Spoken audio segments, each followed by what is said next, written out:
امیر اہل سنت کی بارگاہ میں سوال عرض یہ ہے کہ ہم کسی کے اوپر احسان کریں یا کوئی ہمارے اوپر احسان کرتا ہے، شریعت مطہرہ میں اس کی کیا اہمیت ہے؟ بعض لوگ احسان فراموشی بھی کرتے ہیں، ان کے متعلق ہمیں کیا ذہن بنانا چاہیے؟ اس کے بارے میں جواب ارشاد فرمائیے، جزاک اللہ۔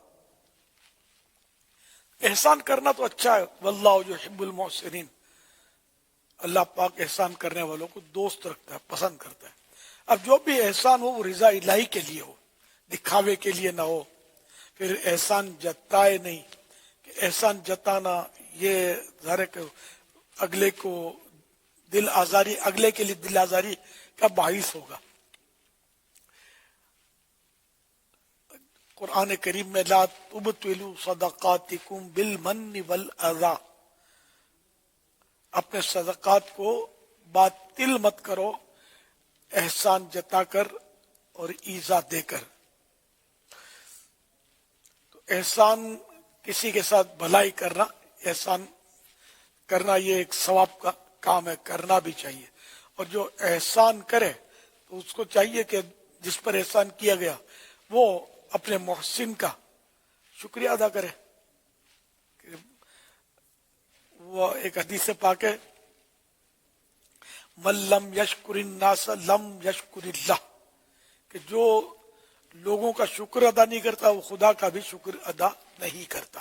تو جب کوئی ہم پر احسان کرے تو ہم اس کو جزاک اللہ کہہ دیں تو بھی شکر ادا کرنا پایا گیا، جزاک اللہ خیرہ کہہ دیں تب بھی شکریہ ادا کر لیا، اس کو دعائے خیر دے دی تو یہ بھی ایک شکریہ ادا کرنے میں آئے گا۔ تو ہمارے عام طور پر جو مذہبی ماحول میں ہے اس میں شکر جزاک اللہ خیرہ کہتے ہیں، وہ جو ماڈرن لوگ ہوتے ہیں وہ تھینک یو ویری مچ بولتے ہیں، اور اردو بولنے والے شکریہ، آپ کا بہت بہت شکریہ۔ تو تھینک یو ویری مچ کہنا بھی جائز ہے، شکریہ کہنا بھی جائز ہے، آپ کا بہت بہت شکریہ کہنا بھی جائز ہے۔ جزاک اللہ خیرہ یہ کہنا افضل ہے، ظاہر ہے کہ یہ حدیث پاک کے الفاظ ہیں، جزاک اللہ خیرہ۔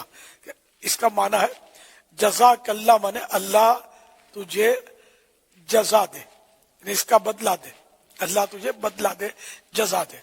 جزاک اللہ خیرہ، اللہ تجھے اچھی جزا دے، بہتر جزا دے، بہتر بدلہ عطا فرمائے۔ واللہ تعالی اعلم ورسولہ اعلم، عز وجل وصلی اللہ تعالی علیہ وآلہ وسلم۔ صلو علی الحبیب صلی اللہ تعالی علی